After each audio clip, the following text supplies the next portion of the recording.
Muy bien, entonces lo que vamos a hacer es un panel relativamente ágil. Vamos a empezar con una presentación de Pascal y luego una serie de preguntas impertinentes a Héctor, y luego vamos a permitir que haya 15 minutos.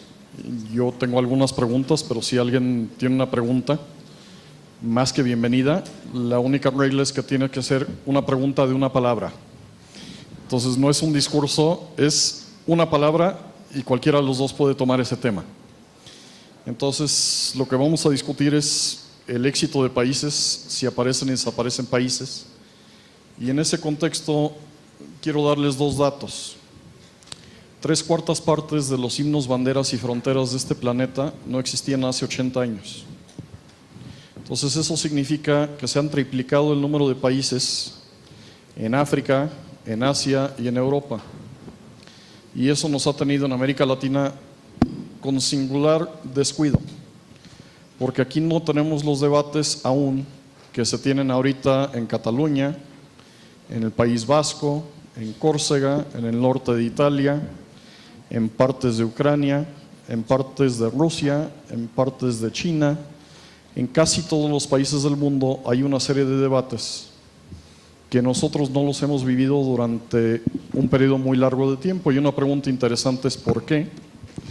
Y una segunda pregunta interesante es si seguiremos siendo la excepción en ese tema. Y lo que hemos estado discutiendo hoy en la mañana es por qué los ciudadanos deben de apoyar un proyecto o otro proyecto en un país, y cuáles son las consecuencias cuando grupos de ciudadanos no apoyan un proyecto común. El segundo tema interesante es que aún en los países que parecen estables hay un enorme cambio. Y en ese contexto les haría la pregunta: en Estados Unidos, ¿cuántos presidentes de Estados Unidos han nacido bajo la misma bandera, bajo el mismo número de estrellas, y luego los han enterrado bajo el mismo número de estrellas? Entonces nace un presidente de Estados Unidos en una cabañita por ahí de madera, vive su vida, le va muy bien, y lo entierran y le hacen su cortejo fúnebre muy elegante. ¿Cuántos de ellos han nacido y han muerto bajo el mismo número de estrellas? Y la respuesta es exactamente 0 hasta el momento. Entonces en Estados Unidos mismo, país que parece estable, ha habido cambio tras cambio tras cambio en el número de estados, en el número de banderas. Y si Estados Unidos no puede tomar como un hecho la estabilidad, pues tampoco lo deben de hacer otros países. Y en ese contexto le pediría a Pascal que nos dé su visión de la gobernabilidad, de las relaciones internacionales y del futuro de nuestros países. Gracias, Juan. Queridos amigos, más que nunca el tema de los debates de la Asociación Primero Colombia, su voluntad de oír, de captar experiencias del exterior para enriquecer el debate nacional, me parece muy positivo y constructivo. Ese 14 de julio, pues, es muy importante, es la primera... ¿No se oye?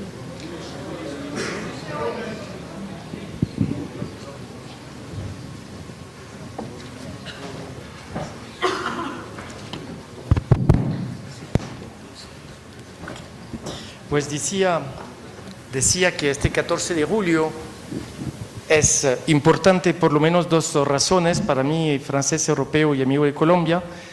Es el primer foro al cual participamos, Diálogo, Innovación, Democracia, y es la fiesta nacional francesa.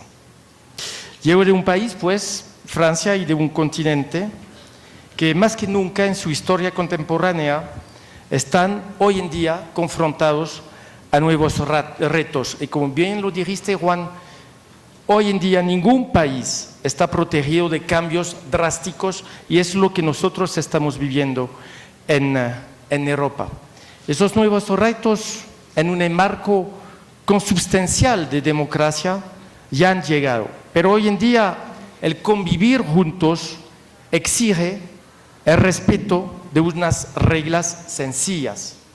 Y para que entendamos bien el hecho de que lo que está pasando en Europa nos toca a todos y les toca y les va a tocar en América Latina, pues lleva sobre elementos de nuestra convivencia. Quisiera decir que los retos que sean de personas que cruzan semanalmente el Mediterráneo proveniente de África, un continente que hoy cuenta con 1 billón de personas y en los 20 años que vienen contará con 2 billones. Entonces, que se lleven sobre esos temas migratorios, sobre temas de integración social, de construcción de un contrato social. Y entendí que aquí también pues el debate nacional lleva sobre una forma de cuál podría ser un contrato social ideal. En el caso de Francia es el contrato social republicano. Llevan sobre una batalla contra el cinismo, contra la insignificancia intelectual, contra la idea que todo se vale. Yo hago parte de las personas que consideran que no todo se vale. Y es este combate que permitiría hacer de todos nosotros un nosotros con el sentido de pertenecer a una comunidad que garantice los mismos derechos, pero también los mismos deberes. Mismos derechos, mismos deberes para todos. Y eso exige un esfuerzo, eso exige una conciencia de búsqueda de justicia, porque el tener mismos derechos y el mismos deberes se construye. Es por lo menos el reto de la República Francesa, quien en el corazón de su ideal, de su identidad, de su fuerza espiritual y física, ve a las personas en función de sus hechos y no en función de su religión o de su fortuna y de su dinero. Es la esencia de esa famosa laicidad, la laïcité, que hoy en día está tan atacada por sus enemigos del interior y del exterior. En Francia sufrimos desde años, en un énfasis particular desde este principio de año, ataques, atentados sobre el propio territorio nacional. Diría que el 11 de enero pasado, cuando hubo este atentado contra Charlie Hebdo, cuando hubo este ataque contra la tienda judía Hyper Cacher, es nuestro Pearl Harbor.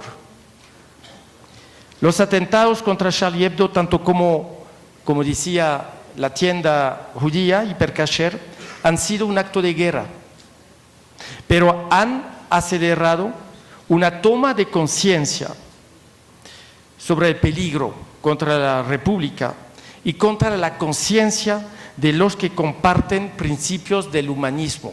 Es mucho más profundo que un solo ataque contra la libertad de expresión, porque cualquiera puede reivindicar una libertad de expresión. Yo estoy hablando de una libertad de conciencia, y ahí sí, no todos los pueblos, no todos los países tenemos una libertad de conciencia, asumir lo que somos y afirmarlo con orgullo.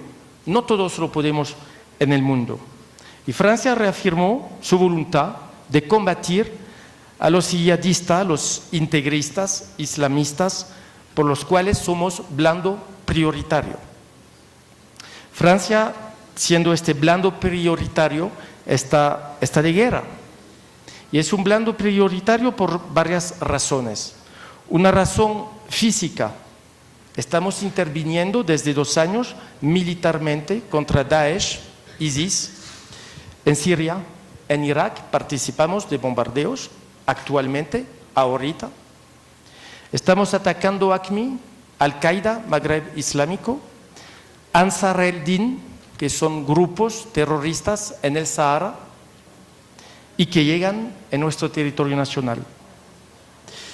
Y estamos atacados, y creo que eso lo vamos a compartir juntos, mis queridos amigos, por este esquema de libertad, de laicidad y por, de manera cierta, las medidas que tomamos contra el hecho de llevar en sitios públicos la vela, el hijab.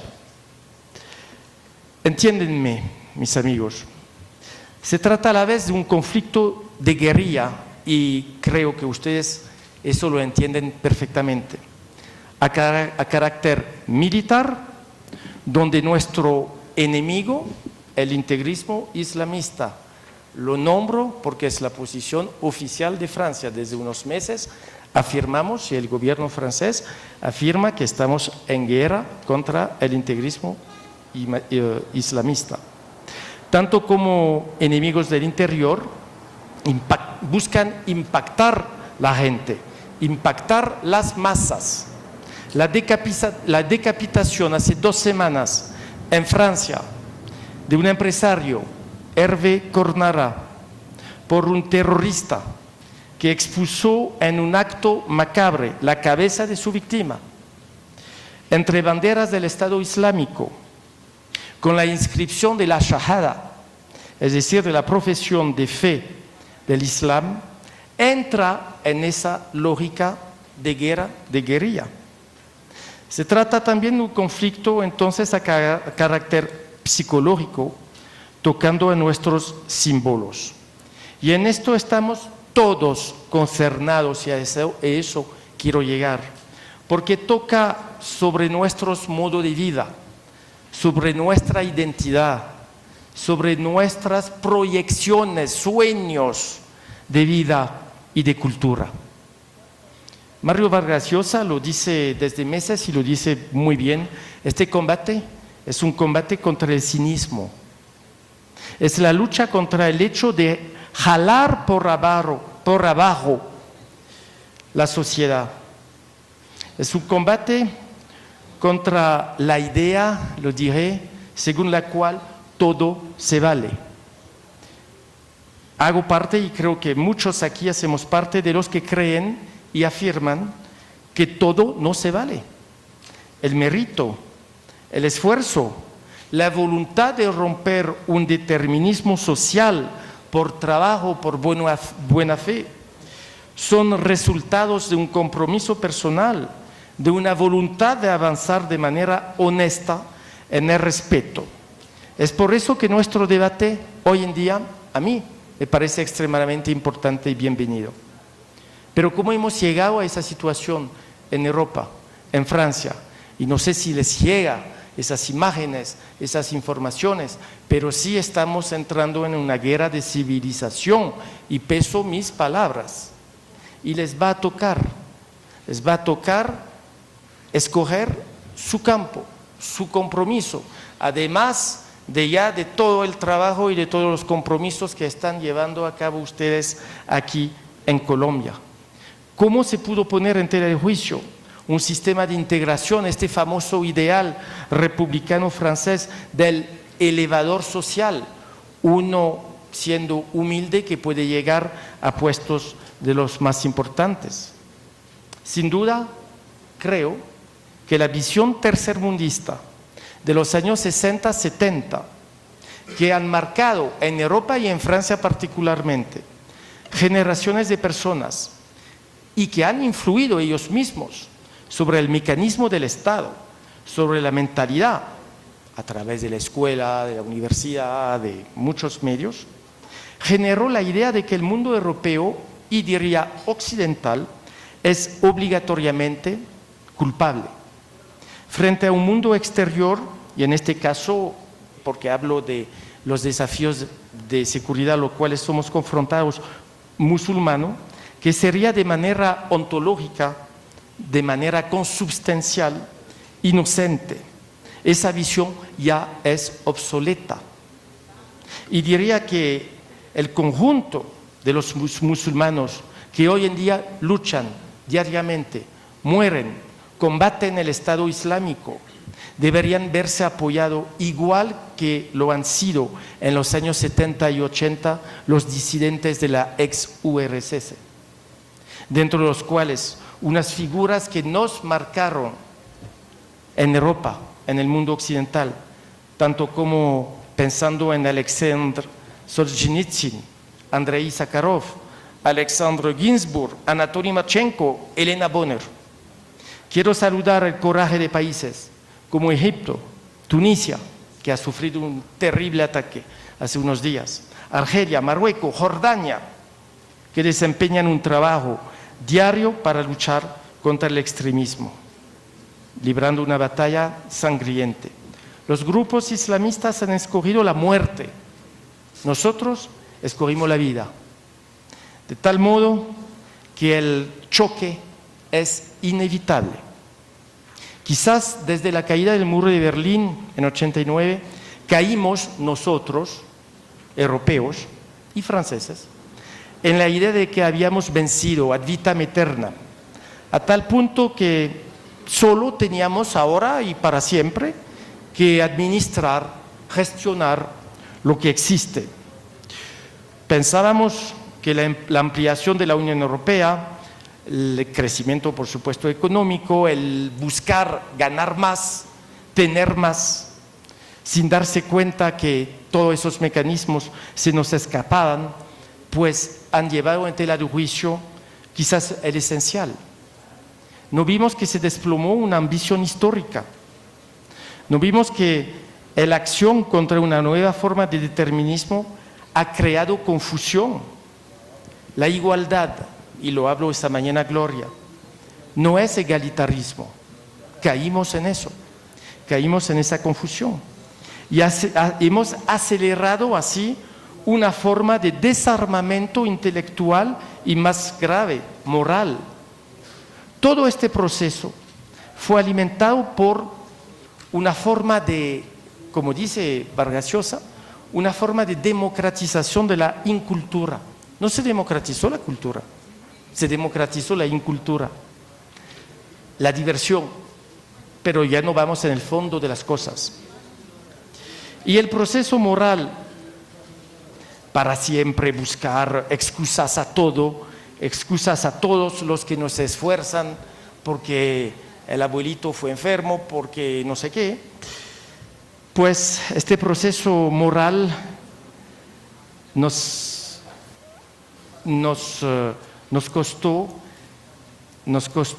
la impresión de que el mal hoy en día no está finalmente tan profundo, que los que quieren relevar el desafío, los que sí afirman que el mal es profundo, que es un mal de civilización, que es un mal moral, están tratados de racistas, están tratados de reaccionarios. Rompemos el sistema de alerta de incendios, así no vamos a ver el incendio y no hay incendio. Es igual en la escuela.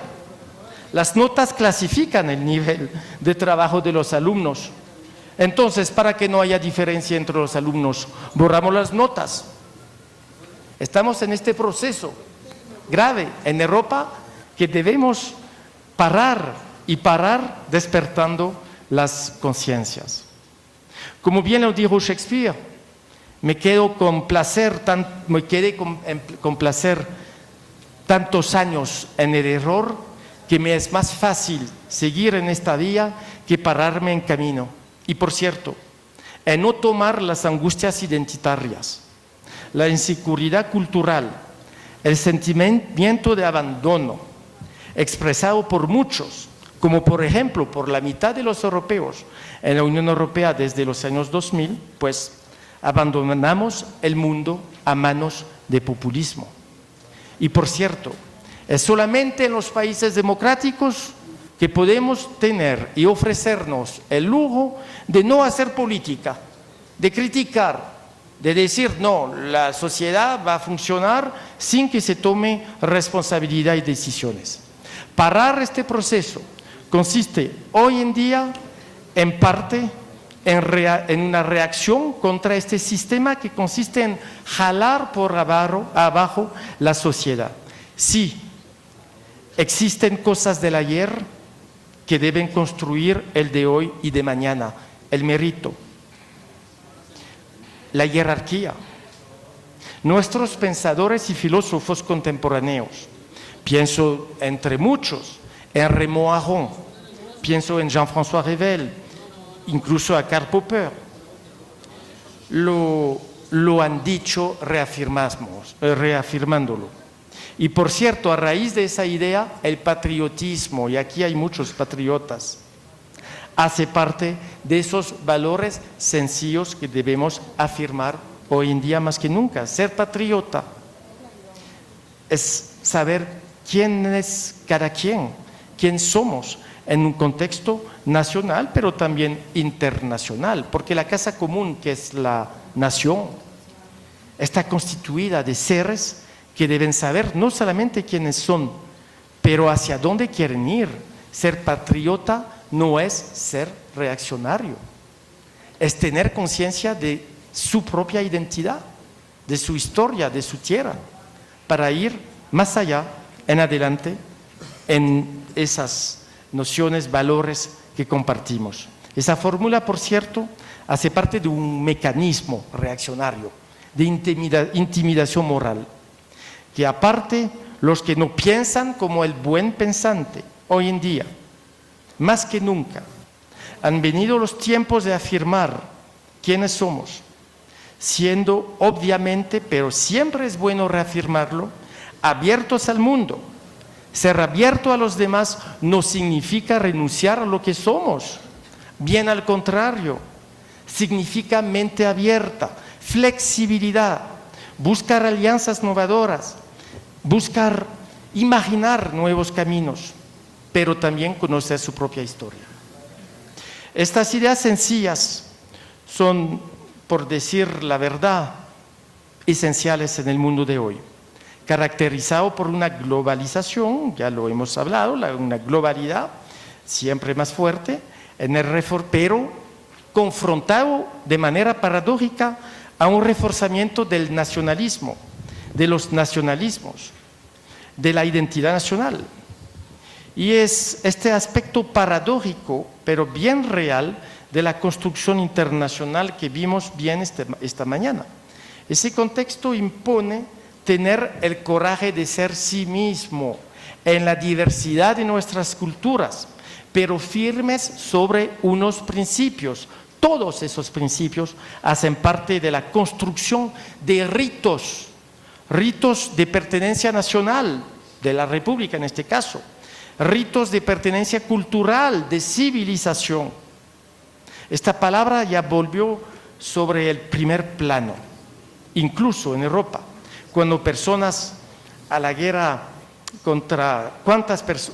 cuando pensamos en la guerra contra el califato islámico de ISIS, Daesh, ya hablamos de guerra de civilización. Lo dijo en Francia Nicolas Sarkozy, lo acaba de decir el actual primer ministro Manuel Valls, de un gobierno socialista. Pero es cierto, y en esto es que la civilización del conocimiento es vital. Digo bien, vital. La literatura, por ejemplo, procure un espíritu crítico y acerto a las cosas, ver más allá de la mirada, sin perder sus bases. Eso es esencial. Es un eterno reempiezo, pero para ser guardianes de unos principios que han forzado nuestra identidad. Y tenemos que ser en esto orgulloso y más, diría, responsable con la misión de todos, porque es una misión de todos en una vida diaria. Hace parte de este sobresalto que es para nosotros vital. Le agradezco por su atención, y como es el Día Nacional de Francia, yo estoy orgulloso de decir ¡Viva Colombia! ¡Vive la France!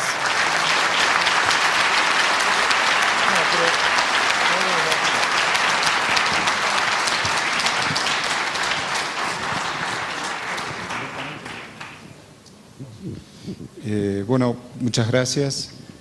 Muchas gracias primero, Colombia, por la invitación. Es un gusto estar aquí para mí, lugar de tantos amigos, y en un momento importante en la vida, la historia y la democracia colombiana. Yo tenía algunas notas preparadas, pero como este es un panel ya tarde, al final, dejé mis notas porque al final es algo así, cuando uno en una conferencia entra tarde no puede evitar plagiar, repetir lo ya dicho, y eso nunca es bueno, no es bueno para la audiencia, no es bueno para uno. Entonces dejé mis notas de costado. vine preparado tratando de abordar el tema de conocimiento. El panel se llama Democracia y Conocimiento, que Luigi me pidió que aborde, y voy a tratar de hacerlo lo mejor posible. Pero también ahora han surgido otros temas que me gustaría decir algo. También hay muchos temas que habría hablado, pero que no voy a hablar. Muchas palabras que se escucharon, populismo, no voy a usar esa palabra más en el resto de mi exposición. Pero sí hay cosas de lo que está pasando en Europa que son importantes para América Latina, yo creo. Y alguna vez escribí alguna cosa por allí, sobre todo en el país, que en realidad lo que está en juego a raíz de la masacre de Charlie Hebdo es el derecho a la libertad de expresión. Y en última instancia, lo que está en juego es la muy francesa tradición de separación del Estado y la Iglesia, de la fe y la política. Y esto es importante en una primera instancia, yo creo, porque cuando sucedió ese ataque, los franceses salieron a la calle con un lápiz masivamente a defender el derecho a la libertad de expresión. Y nosotros en América Latina ya habíamos tenido varias experiencias de algunos individuos, algunas personas saliendo a la calle a protestar con un lápiz para precisamente demandar, reclamar su derecho a la libertad de expresión. Y estoy hablando de varios caricaturistas de América Latina, Bonilla en Ecuador, Raima en Venezuela, que ante el acoso judicial o de otro tipo, Bonilla en Ecuador acudió con un lápiz gigante a defender sus derechos ante la denuncia de la Superintendencia de Comunicación. Entonces, eso es importante porque las reacciones en el mundo europeo y en este hemisferio no fueron tan claras. La primera reacción fue de censura y de reclamar y de reforzar el derecho a la libertad de expresión. Pero a los pocos días, a los 3 o 4 días del ataque terrorista, hubo algunos que yo llamé las palomas de la libertad de expresión. Aún en Estados Unidos hubo quienes dijeron que en realidad eso había sido una provocación y que entonces nadie debería sorprenderse demasiado de las represalias. Y eso a mí me pareció peligroso, moderar el derecho a la libertad de expresión, que solamente lo consigo deteniéndose en el momento que el derecho a la libertad de expresión sea una incitación a la violencia. Mientras no lo sea, es un principio fundamental de nuestra estructura constitucional de la democracia que debemos preservar. En el caso francés, además, el caso de Charlie Hebdo, hay otro elemento que lo ha hecho particularmente, si se quiere, incómodo, si se quiere, desafiante, que es el derecho a la blasfemia. Y el derecho a la blasfemia no existe por el simple hecho o la maldad de ofender al creyente. El derecho a la blasfemia es lo que consolida en lo que más o menos llamamos Occidente esta necesaria separación entre Iglesia y Estado para consolidar la Constitución liberal, concretamente. Digo esto porque Francia, el derecho a la libertad de expresión es un problema que es muy cercano al nuestro en América Latina, donde venimos ya desde algún tiempo debatiendo y sufriendo restricciones a ciertos derechos constitucionales básicos, entre ellos el de la libertad de expresión y el de la libertad de prensa. Lo cual ha significado un progresivo retroceso en nuestra vida democrática. Y eso me preocupa en América Latina. Me preocupa que se ha instalado que se ha instalado un debate que tiene que ver con el tema del conocimiento, que está con los pies para arriba y la cabeza para abajo.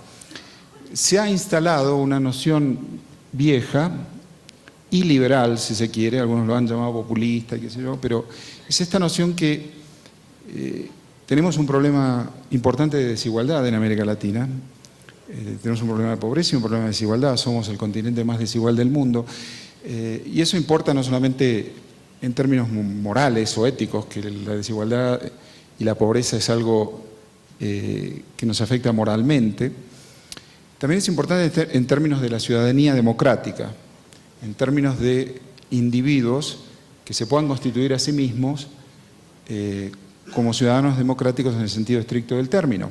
¿Qué quiere decir esto? Quiere decir que un individuo vastamente pobre, un individuo privado de acceso a un mínimo de bienes materiales, es un individuo que no puede ejercer derechos civiles y derechos políticos a plenitud. En otras palabras, el debido proceso de un individuo marginal, un individuo pobre, es muy corto y es muy superficial. Entonces eso importa porque importa la democracia. Sabemos que si el coeficiente de Gini es 1, esa sociedad no tendrá democracia. Y eso lo venimos debatiendo. Esto lo digo porque hay un debate que dice que es el debate que tenemos en América Latina y que no podemos solucionarlo, y que es un problema cognitivo enorme, que dice que para disminuir la desigualdad, para bajar el coeficiente de Gini, es decir, para ampliar lo que en teoría democrática o en teoría política se llama, para ampliar la esfera de derechos sociales, ello debe hacerse a costa de la plena vigencia de los derechos civiles, de la plena vigencia de las libertades como las que estamos hablando en este momento, por ejemplo, la libertad de expresión y la libertad de prensa. Y eso ha calado profundamente en nuestro progresismo vernáculo, pongámoslo así, donde era un viejo debate que se ha reinstalado y que entonces conversamos sobre cómo construir democracia, cómo construir ciudadanía, es decir, cómo construir individuos que verdaderamente gocen y ejerzan sus derechos civiles, políticos y sociales a plenitud, cuando desde el poder, en muchos de nuestros países, escuchamos que aquellos derechos civiles, los derechos y garantías individuales, deben al menos moderarse, restringirse o eliminarse para que el coeficiente de Gini pueda descender. Y es una falacia, es un debate falaz. Recién conversábamos con Carlos Montaner del tema Escandinavia. Suecia estuvo mucho en la conversación. Sí, de Suecia como soy mitad sueco, voy a hablar un poquito de Suecia, que es que efectivamente las sociedades escandinavas, no solo Suecia, las 4 sociedades escandinavas son aquellas que combinan los índices de libertad individual más altos del planeta con los índices de desigualdad más bajos del planeta. Entonces hay algo ahí que nuestros progresismos podrían haberse ocupado y que debemos ocuparnos. ¿Cómo es que lo han hecho? Y Juan Carlos y otros han tenido diferentes hipótesis y hay muchísima literatura, hay una literatura importantísima de historia económica de un chileno economista, Patricio Meller, que editó un libro mostrando cómo en 1920 Dinamarca, Suecia, Finlandia y Noruega tenían un ingreso per cápita equivalente al de Colombia, Ecuador, Perú y Chile. Y el análisis es, miremos una generación más tarde, en 1950, y eran dos mundos diferentes. Entonces, eso es para mirar, pero entendiendo que ni el desarrollo, ni el crecimiento económico, ni la disminución de la desigualdad pueden ser a costa de eliminar, reducir o moderar los derechos individuales. En este debate sobre la libertad de expresión, recuerdo que en una columna sobre el tema escribí halcones y palomas sobre la libertad de expresión y me definí a mí mismo como un halcón. Halcón en el sentido que no hay manera de justificar reducciones a la libertad de expresión como no sean que esa libertad haga un llamamiento a la violencia, una incitación a la violencia. Entonces eso me preocupa acerca de América Latina, esta incapacidad de entender que los derechos individuales de las personas no son contradictorios ni antitéticos con la disminución de la desigualdad. Porque una buena parte de nuestras sociedades políticas debaten eso en esos términos. Y hay una tarea pedagógica importantísima a realizar. Otro tema. Tengo dos temas más que me preocupan acerca de América Latina. Me preocupa Venezuela, 5 minutos, sí, probablemente. Me preocupa profundamente Venezuela. La tragedia venezolana la vimos a María Corina. No soy venezolano, he escrito muchísimo sobre la crisis venezolana. En ese barco llamado Venezuela estamos embarcados todos los latinoamericanos, nos guste o no nos guste. ¿Cómo se resuelva esa tragedia, si es que se resuelve en un futuro más o menos cercano? El día después de la terminación de un gobierno, como ya sabemos, autoritario, corrupto, incompetente, nos va a afectar a todos en el sentido que va a afectar nuestra propia comprensión de lo que es vivir en democracia. Lo hemos debatido particularmente desde la última elección, la elección que ganó Maduro, que en parte seguimos confundidos sobre lo que es la democracia. La democracia es, en términos muy simples, es un método para llegar al poder y también es un método para ejercerlo. Entonces, el que falte, el término que falte en esa ecuación, ese régimen no es democrático, punto, no hay nada más que hablar. Y seguimos hablando si lo es, si no lo es, si es de arriba, de abajo, liberal o iliberal, electoral, no. O sea, la democracia es un método para llegar al poder en elecciones limpias, que no lo son en Venezuela además, y en muchos lugares de América Latina no lo son, que el fraude está bastante generalizado y que no ocurre al momento de contar los votos, ocurre mucho antes, en la conformación de los distritos, de la autoridad electoral, en el acceso a los medios. La última elección de Venezuela, por cada minuto que Capriles accedió al aire, Maduro accedió a 25. Esa es la proporción medida por Freedom House. Bueno, eso ni es libertad de expresión ni es democracia, es fraude electoral antes de la elección. Y eso es un proceso, en nuestros procesos electorales están más contaminados en esos términos de lo que muchos imaginamos. El día de la elección, sí, los votos se cuentan libremente, no hay, o las grandes dudas que genera el conteo electrónico en el caso de Venezuela, que lo mencionó el presidente Uribe en la mañana y que son muy justificadas. Entonces,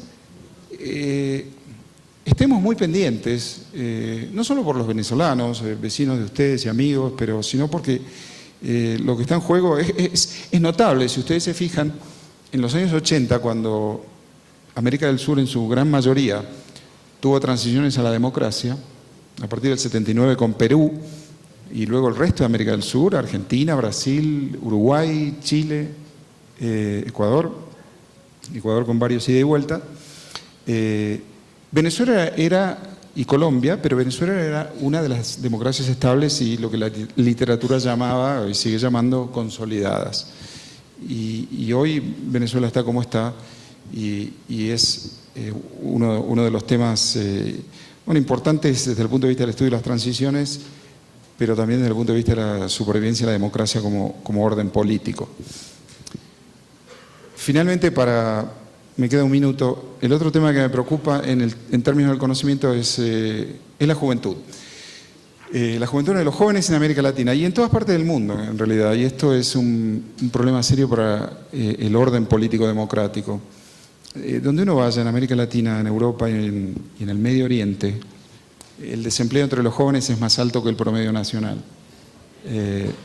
Los indignados de España, los que invadieron Wall Street en Nueva York, los brasileños en las calles, o los de Tahrir, la Plaza Tahrir en el Cairo, fueron todos jóvenes más desempleados que sus mayores y al mismo tiempo más educados que sus mayores. Y lo que quiere decir más y mejor informados que sus mayores y además con mayor capacidad de acción colectiva que sus mayores. El tema de la primavera árabe surgió esta mañana, no recuerdo cuándo, varias cosas. Capacidad de acción colectiva por el acceso a la tecnología, ¿no? Así como Atocha, el atentado de Atocha o Cairo.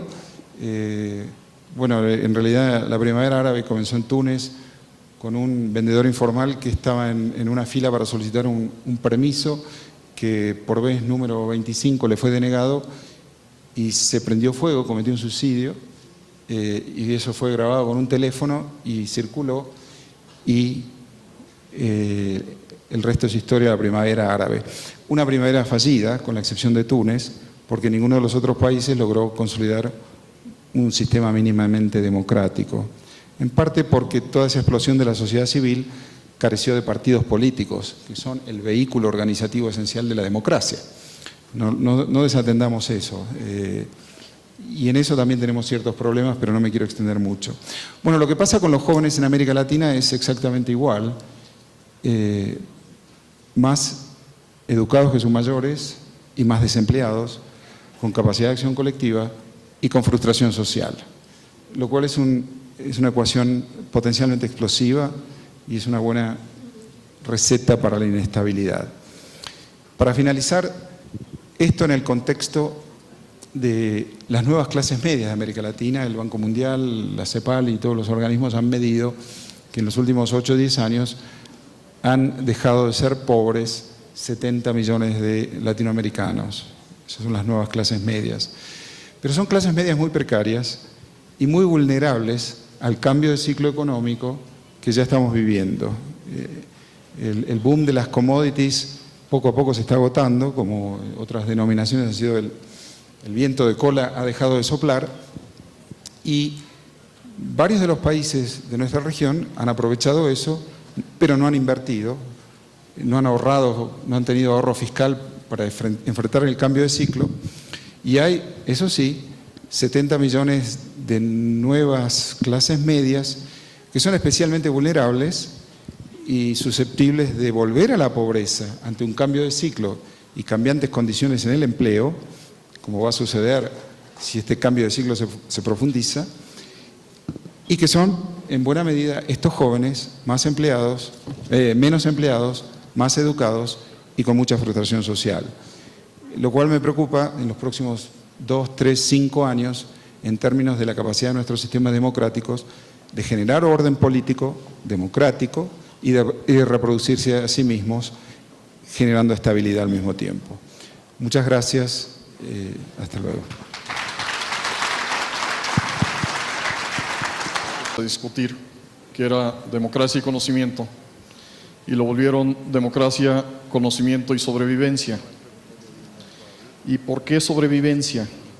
Porque si hubiéramos hecho un estudio de cuál es el reto principal que tiene un país hace un siglo o dos, hubiera sido externo.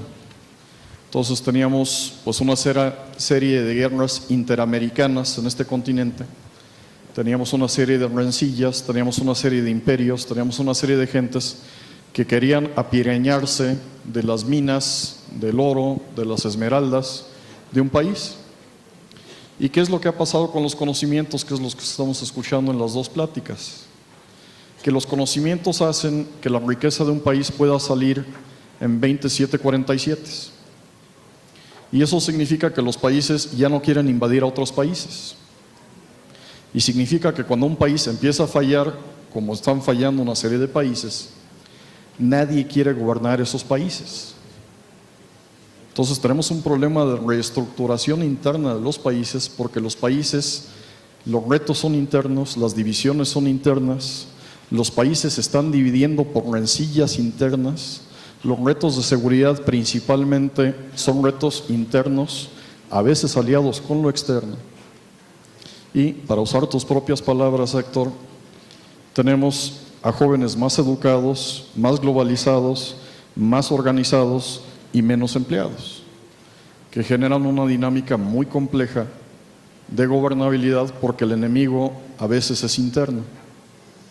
Entonces, primera pregunta para ustedes: si tuvieran ustedes $100,000 ¿Dónde los invertirían ustedes ahorita? ¿Los invertirían en España, en Brasil, en Argentina, en Colombia, en México o en otro país hispano?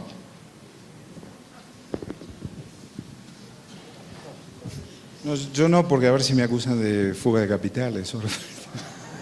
En mi país al menos, no en Argentina, por eso. Probablemente en Estados Unidos.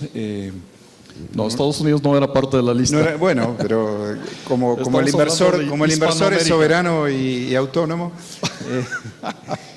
No, digo Estados Unidos como un modelo de país que, más allá del tamaño y la productividad de su economía, como ha revertido una crisis económica. Hay un interesante contraste que no podemos desconocer.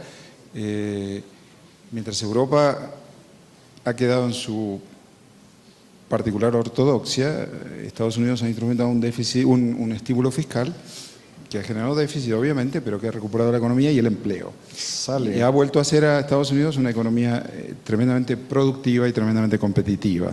Entonces, la respuesta es Wall Street. ¿Para ti? Pues gracias por la pregunta, pero más allá, quisiera ligar tu pregunta a la palabra que usaste de supervivencia, porque eso creo que hoy en día es el tema. Y por cierto, pues vemos que unos esquemas económicos en países como Brasil, que han sido clasificados como emergentes, pues vemos que estos sistemas, y dentro de la lista que usaste, unos países que conocen un verdadero problema de clientelismo, ya están puestos en tela de juicio. Y aparece con violencia, pero en otros continentes, porque justamente la globalidad rompió unas barreras, rompió un enlace que podía ser encerrado en un esquema territorial nacional, y eso era la paradoja del día. Es esa ruptura de un esquema que pudo sobrevivir durante años, pero que hoy en día no va a sobrevivir a la difusión de información, al acceso de información, que sí realmente ha borrado las barreras sociales. Bueno, no es pregunta de una sola palabra, pero es de dos. El Papa. El Papa fue definido antes, ¿no? Creo. El Papa es un jesuita, además. Es el primer Papa latinoamericano, es muy latinoamericano. Habla de los temas que siempre preocuparon a América Latina. Su preocupación por la pobreza y la desigualdad, bueno, uno puede leer Rerum Novarum, León XIII, 1891, la primera encíclica social. Allí van a encontrar a Francisco en su preocupación con la pobreza y la explotación. Ese es el lenguaje que... O sea, el Papa no es marxista, como algunos dicen. El Papa hace doctrina social cristiana, en la mejor tradición. Ahora, también ha introducido algunos temas, lo que uno puede llamar, bueno, el Papa combina la premodernidad de la pobreza con la posmodernidad del divorcio, homosexualidad y el medio ambiente. Y eso es un Papa innovador. Y en ese sentido, yo creo que los historiadores, los politólogos y los demás van a terminar comparando a este Papa con Wojtyla, el papado de Bergoglio versus el papado de Wojtyla, ese Papa polaco, Juan Pablo II, sin el cual es imposible concebir el fin del comunismo, la caída del muro de Berlín, la unificación alemana, la expansión de Europa Oriental.